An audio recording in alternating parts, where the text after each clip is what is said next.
1 Raja-Raja pasal 19. Elia ke Gunung Horeb. Ketika Ahab memberitahukan kepada Izebel segala yang dilakukan Elia dan perihal Elia membunuh semua nabi itu dengan pedang, maka Izebel menyuruh seorang suruhan mengatakan kepada Elia, "Beginilah kiranya para Allah menghukum aku, bahkan lebih lagi daripada itu, jika besok kira-kira pada waktu ini aku tidak membuat nyawamu sama seperti nyawa salah seorang dari mereka itu." Maka takutlah ia, lalu bangkit dan pergi menyelamatkan nyawanya, dan setelah sampai di Beersheba yang termasuk wilayah Yehuda, ia meninggalkan bujangnya di sana, tetapi ia sendiri masuk ke padang gurun sehari perjalanan jauhnya, lalu duduk di bawah sebuah pohon ara. Kemudian ia ingin mati, katanya, "Cukuplah itu. Sekarang, ya Tuhan, ambillah nyawaku, sebab aku ini tidak lebih baik daripada nenek moyangku." Sesudah itu ia berbaring dan tidur di bawah pohon ara itu. Tetapi tiba-tiba seorang malaikat menyentuh dia serta berkata kepadanya, "Bangunlah, makanlah." Ketika ia melihat sekitarnya, maka pada sebelah kepalanya ada roti bakar dan sebuah kendi berisi air. Lalu ia makan dan minum, kemudian berbaring pula. Tetapi malaikat Tuhan datang untuk kedua kalinya dan menyentuh dia serta berkata, "Bangunlah, makanlah, sebab kalau tidak, perjalananmu nanti terlalu jauh bagimu." Maka bangunlah ia, lalu makan dan minum, dan oleh kekuatan makanan itu ia berjalan 40 hari, 40 malam lamanya, sampai ke gunung Allah, yakni Gunung Horeb. Allah menyatakan diri di Gunung Horeb. Di sana masuklah ia ke dalam sebuah gua dan bermalam di situ. Maka firman Tuhan datang kepadanya, demikian, Apakah kerjamu di sini, hai Elia?" Jawabnya, "Aku bekerja segiat-giatnya bagi Tuhan, Allah semesta alam, karena orang Israel meninggalkan perjanjianmu, meruntuhkan mesbah-mesbahmu, dan membunuh nabi-nabimu dengan pedang. Hanya aku seorang dirinya yang masih hidup, dan mereka ingin mencabut nyawaku." Lalu firman-Nya, "Keluarlah dan berdiri di atas gunung itu di hadapan Tuhan." Maka Tuhan lalu angin besar dan kuat yang membelah gunung-gunung dan memecahkan bukit-bukit batu mendahului Tuhan, tetapi tidak ada Tuhan dalam angin itu. Dan sesudah angin itu datanglah gempa, tetapi tidak ada Tuhan dalam gempa itu. Dan sesudah gempa itu datanglah api, tetapi tidak ada Tuhan dalam api itu. Dan sesudah api itu datanglah bunyi angin sepoi-sepoi basah. Segera sesudah Elia mendengarnya, ia menyelubungi mukanya dengan jubahnya, lalu pergi keluar dan berdiri di pintu gua itu. Maka datanglah suara kepadanya yang berbunyi, "Apakah kerjamu di sini, hai Elia?" Jawabnya, "Aku bekerja segiat-giatnya bagi Tuhan, Allah semesta alam, karena orang Israel meninggalkan perjanjianmu, meruntuhkan mesbah-mesbahmu dan membunuh nabi-nabimu dengan pedang. Hanya aku seorang dirinya lah yang masih hidup, dan mereka ingin mencabut nyawaku. Firman Tuhan kepadanya, pergilah, kembalilah ke jalanmu, melalui padang gurun ke Damsyik, dan setelah engkau sampai, engkau harus mengurapi Hazael menjadi raja atas Aram, juga Yehu cucu Nimsi haruslah kau urapi menjadi raja atas Israel. Dan Elisa bin Safat dari Abel Mehola harus kau urapi menjadi nabi menggantikan engkau. Maka siapa yang terluput dari pedang Hazael akan dibunuh oleh Yehu, dan siapa yang terluput dari pedang Yehu akan dibunuh oleh Elisa. Tetapi aku akan meninggalkan 7.000 orang di Israel, yakni semua orang yang tidak sujud menyembah Baal dan yang mulutnya tidak mencium dia. Elisa terpanggil. Setelah Elia pergi dari sana, ia bertemu dengan Elisa bin Safat yang sedang membajak dengan 12 pasang lembu, sedang ia sendiri mengemudikan yang ke-12. Ketika Elia lalu dari dekatnya, ia melemparkan jubahnya kepadanya. Lalu Elisa meninggalkan lembu itu dan berlari mengikuti Elia. Katanya, biarkanlah aku mencium ayahku dan ibuku dahulu, lalu aku akan mengikuti engkau. Jawabnya kepadanya, baiklah, pulang dahulu dan ingatlah apa yang telah ku perbuat kepadamu. Lalu berbaliklah ia daripada Elia.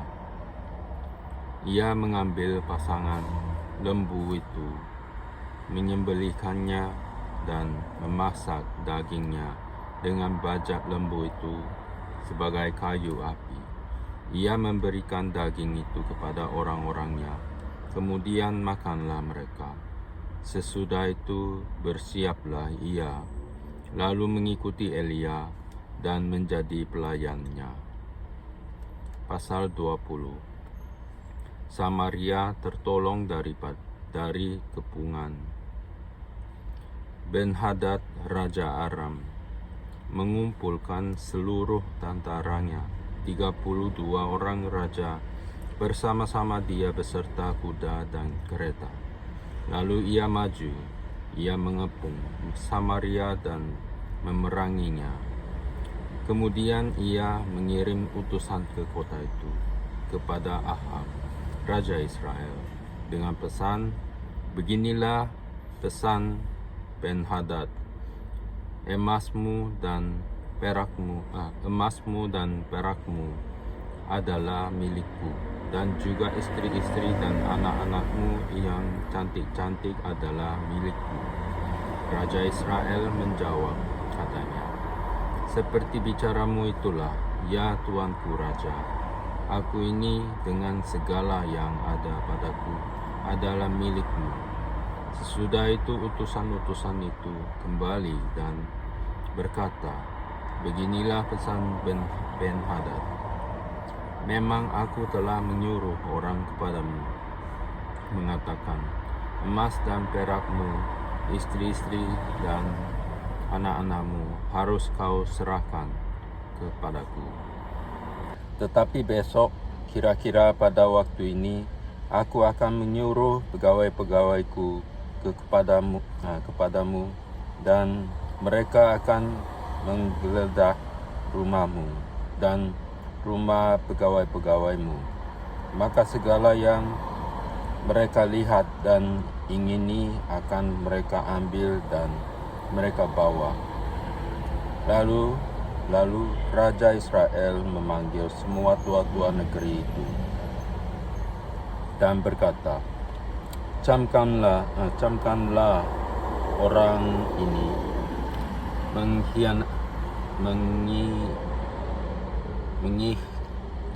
mengikhtiarkan kecelakaan kita, sebab ia telah menyuruh orang kepadaku meminta istri-istriku, anak-anakku, emas dan perakku, dan aku tidak menolak memberikannya kepadanya.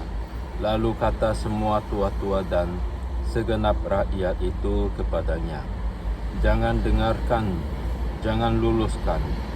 Sebab itu ia berkata kepada utusan-utusan Ben-Hadad, katakanlah kepada tuanku raja, segala yang pertama kali kau suruhkan kepada hambamu ini, aku akan melakukannya.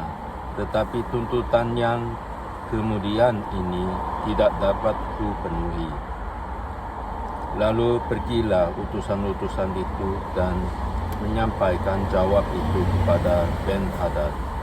Ben-Hadad menyuruh orang kepada Ahab dengan pesan, beginilah kiranya para Allah menghukum aku, bahkan lebih lagi daripada itu, jika rakyat yang mengikut aku masih dapat menjemput segenggam penuh debu puing Samaria. Tetapi Raja Israel menjawab katanya, katakanlah, orang yang baru menyandangkan pedang janganlah memegahkan diri seperti orang yang sudah menanggalkannya. Segera sesudah Ben-Hadad mendengar perkataan itu, pada waktu ia sedang minum-minum dengan raja-raja di pondok, berkatalah ia kepada pegawai-pegawainya, aturlah barisanmu. Lalu mereka mengatur barisannya melawan kota itu. Tetapi tiba-tiba tampillah seorang nabi kepada Ahab, Raja Israel, serta berkata, beginilah firman Tuhan, sudahkah kau lihat semua orang yang sangat ramai itu? Bahwasanya pada hari ini aku akan menyerahkan mereka ke dalam tanganmu, supaya engkau tahu bahwa akulah Tuhan. Lalu bertanyalah Ahab, dengan bantuan siapa? Jawabnya, beginilah firman Tuhan, dengan bantuan orang-orang muda, pengiring kepala-kepala daerah. Tanyalah pula, siapakah yang akan memulai perang? Jawabnya, engkau. Kemudian ia menghitung jumlah orang-orang muda pengiring kepada kepala-kepala daerah itu. Ada 232 orang banyaknya, dan sesudah mereka itu ia menghitung jumlah seluruh rakyat, yakni segenap orang Israel. Ada 7.000 orang banyaknya. Lalu mereka maju menyerang pada waktu tengah hari, sementara Ben-Hadad minum-minum sampai mabuk di pondoknya, bersama dengan ke-32 raja yang membantunya. Ketika orang-orang muda pengiring kepala-kepala daerah itu maju menyerang lebih dahulu, maka Ben-Hadad menyuruh orang menyelidikinya, dan mereka memberitahukan kepadanya demikian, ada orang-orang maju menyerang dari Samaria. Lalu katanya, entah mereka datang dengan maksud damai, entah dengan maksud perang. Tangkaplah mereka hidup-hidup. Sementara itu keluarlah mereka itu dari dalam kota, yakni orang-orang muda, pengiring kepala-kepala daerah, dan juga tentara yang mengikuti mereka. Lalu mereka masing-masing membunuh lawan yang dihadapinya, sehingga orang Aram itu melarikan diri dan dikejar oleh orang Israel. Tetapi Ben-Hadad, Raja Alam, dapat meluputkan diri dengan naik kuda, beserta sejumlah orang berkuda. Juga Raja Israel maju, lalu memusnahkan kuda dan kereta itu dan mendatangkan kekalahan yang besar kepada orang Aram. Lalu tampillah Nabi itu kepada Raja Israel dan berkata kepadanya, "Baiklah, kuatkanlah hatimu, pertimbangkan dan pikirkanlah apa yang harus kau perbuat, sebab pada pergantian tahun Raja Aram akan maju menyerang engkau." Pertempuran dekat kota Afek. Pegawai-pegawai Raja Aram berkata kepadanya, "Allah mereka ialah Allah gunung. Itulah sebabnya mereka lebih kuat daripada kita. Tetapi apabila kita berperang melawan mereka di tanah rata, pastilah kita lebih kuat daripada mereka.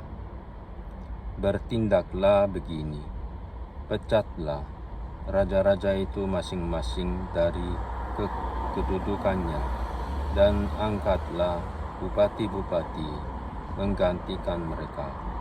Lalu kerahkanlah tentara sebanyak tentara yang telah gugur dari pihakmu itu.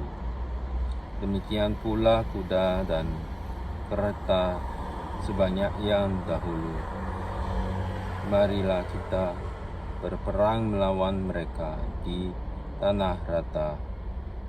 Pastilah kita lebih kuat daripada mereka."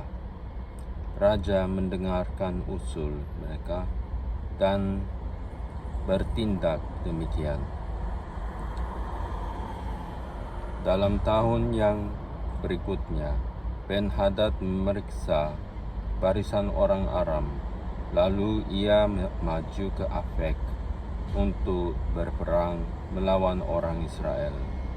Orang Israel pun memeriksa barisannya, dan setelah dibekali, mereka berangkat menghadapi orang Aram.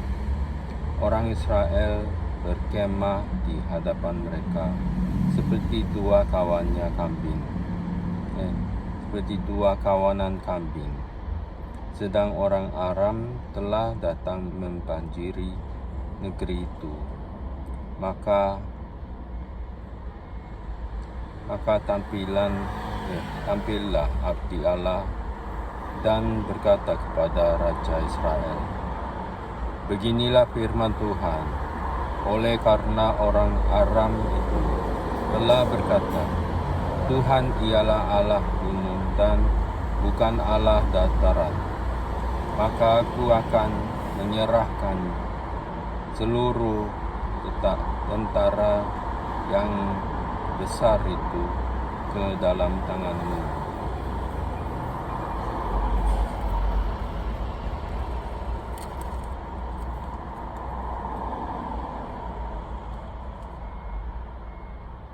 Besar itu ke dalam tanganmu,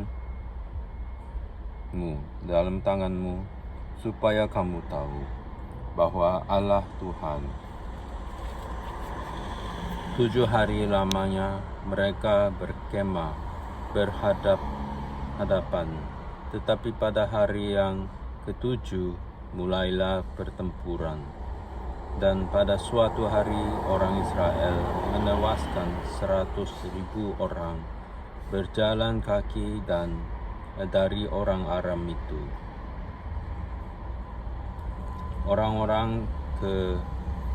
Orang-orang yang masih tinggal melarikan diri ke Afek, ke dalam kota, tetapi temboknya roboh menimpa ke-27.000 orang yang masih tinggal itu. Sementara itu, Ben-Hadad melarikan diri dan masuk ke kota dan bersembunyi dari satu kamar ke kamar yang lain.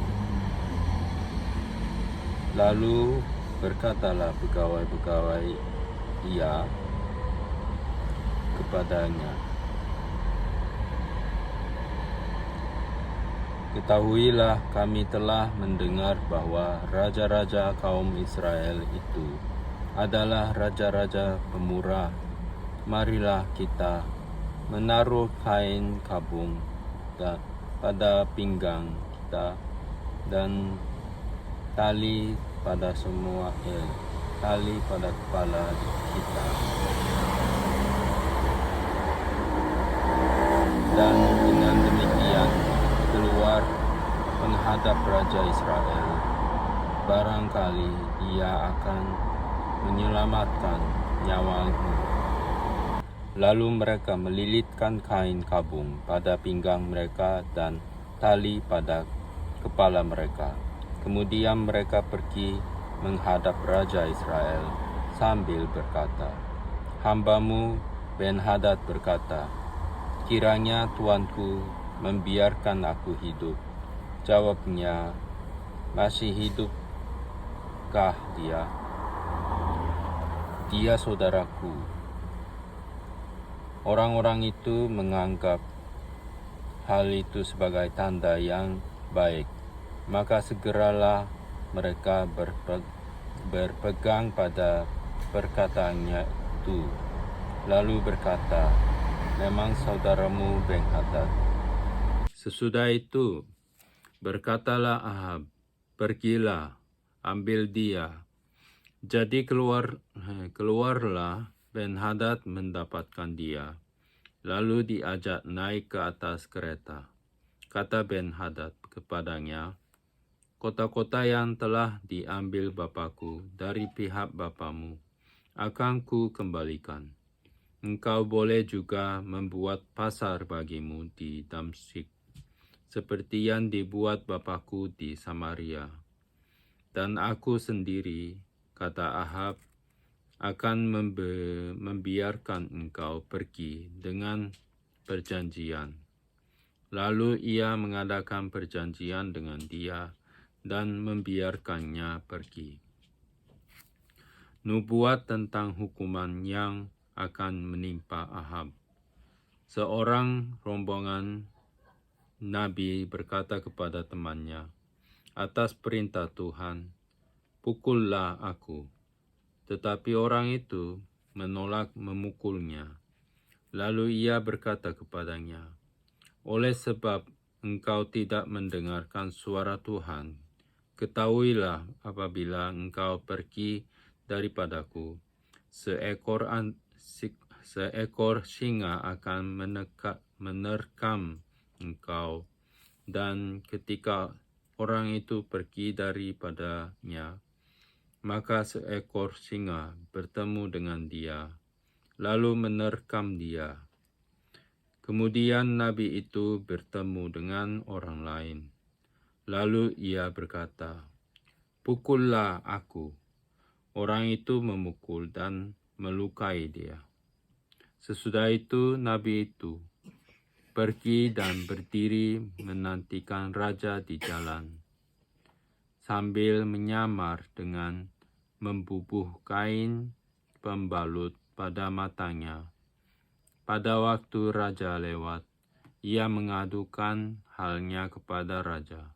Katanya, 'Ketika hambamu ini maju ke tengah pertempuran, tiba-tiba ada seorang meninggalkan barisan dan membawa seorang kepadaku sambil berkata, "Jagalah orang ini, jika ia hilang dengan cara bagaimanapun juga, maka nyawamu adalah ganti nyawanya, atau engkau harus membayar setalenta perak." Ketika hambamu ini repot sana-sini, orang itu menghilang. Kemudian Raja Israel itu berkata kepadanya, "Begitu jugalah hukumanmu. Engkau sendiri telah menetapkannya." Lalu segeralah ia membuka kain pembalut itu dari matanya, sehingga Raja Israel mengenali dia sebagai seorang dari rombongan nabi. Kata nabi itu kepadanya, "Beginilah firman Tuhan, oleh karena engkau telah membiarkan lolos orang yang dikhususkan bagiku untuk ditumpas, maka nyawamu adalah ganti nyawanya, dan rakyatmu ganti rakyatnya."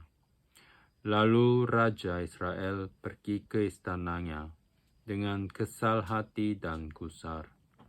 Maka sampailah ia di Samaria. Pasal 21, kebun anggur Nabot. Sesudah itu terjadilah hal yang berikut. Nabot, orang Israel, mempunyai kebun anggur di Israel, di samping istana Ahab, Raja Samaria.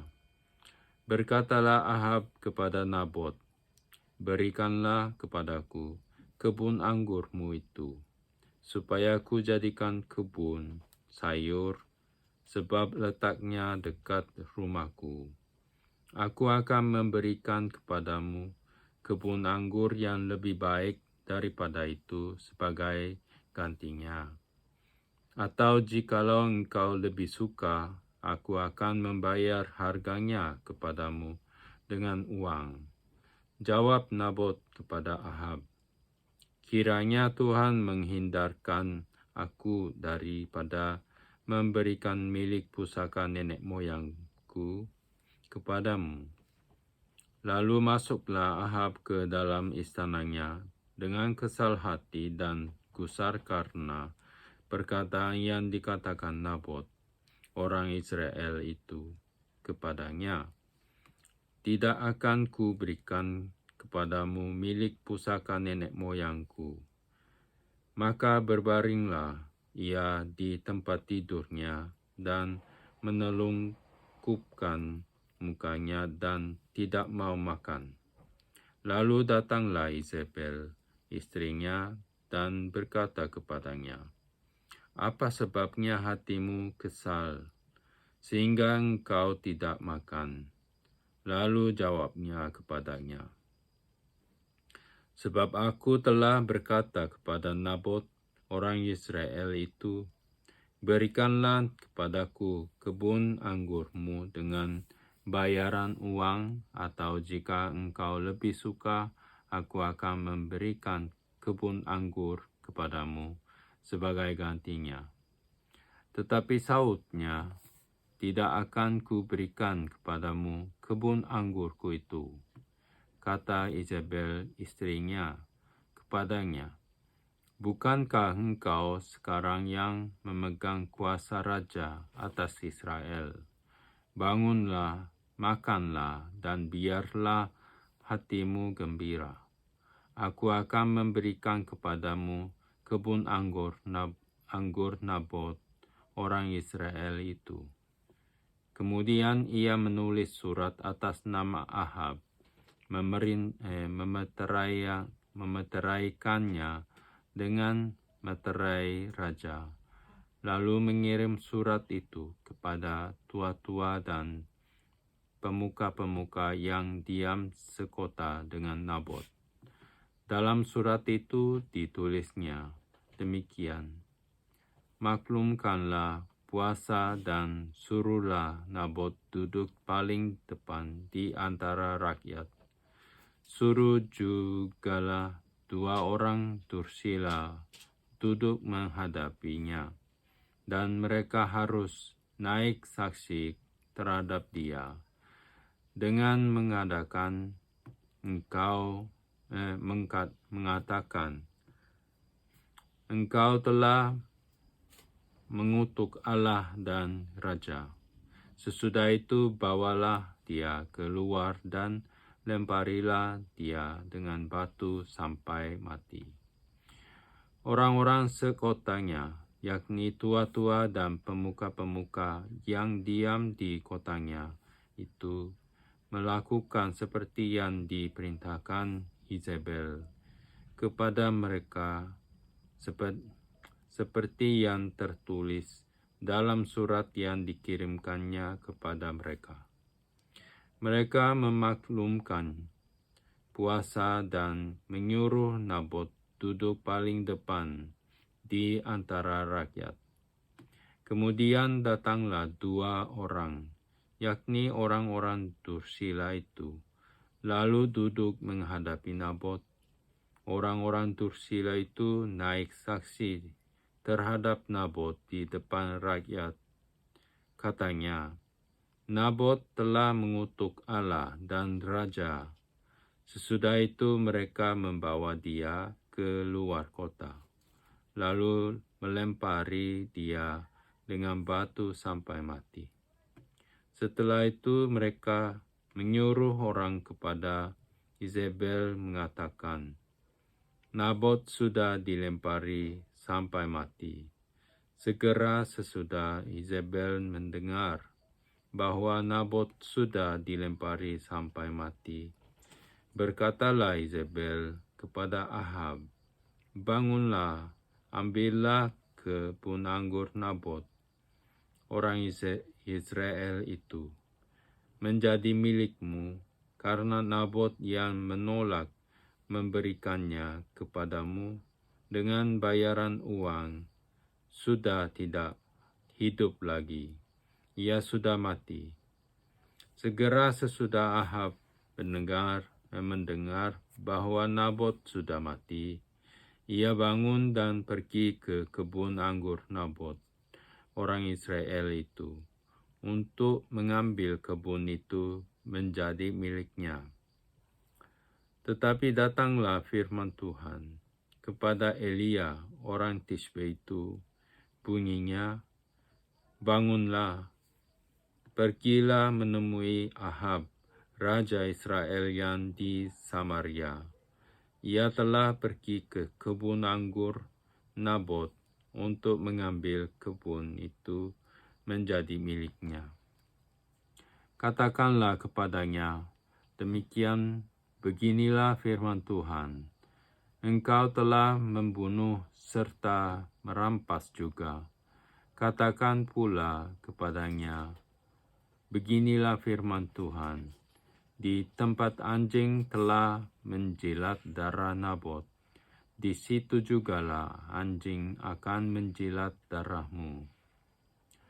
Kata Ahab kepada Elia, sekarang engkau mendapat aku.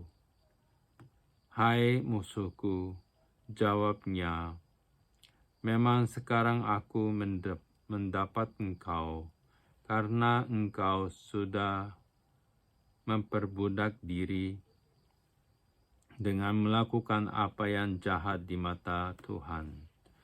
Sesungguhnya aku akan mendatangkan malapetaka kepadamu. Aku akan menyapu engkau dan melenyapkan setiap orang laki-laki dari keluarga Ahab, baik yang tinggi maupun yang rendah kedudukannya di Israel. Dan aku akan memperlakukan kepada keluargamu sama seperti keluarga Yerobeam bin Nebat dan seperti keluarga Baasa bin Ahia, oleh karena engkau menimbulkan sakit hatiku, dan oleh karena engkau mengakibatkan orang Israel berbuat dosa. Juga mengenal Izebel, Tuhan telah berfirman, anjing akan memakan Izebel di tembok luar Israel. Siapa dari keluarga Ahab yang mati di kota akan dimakan dan anjing, dan yang mati di padang akan dimakan burung di udara. Sesungguhnya tidak pernah ada orang seperti Ahab yang memperbudak diri dengan melakukan apa yang jahat di mata Tuhan. Karena ia telah dibujuk oleh Yezebel, istrinya. Bahkan ia telah berlaku sangat keji dengan mengikuti berhala-berhala, tepat seperti yang dilakukan oleh orang Amori yang telah dihalau Tuhan dari depan orang Israel. Segera sesudah Ahab mendengar perkataan itu, ia mengoyakkan pakaiannya, mengenakan kain kabung pada tubuhnya dan berpuasa.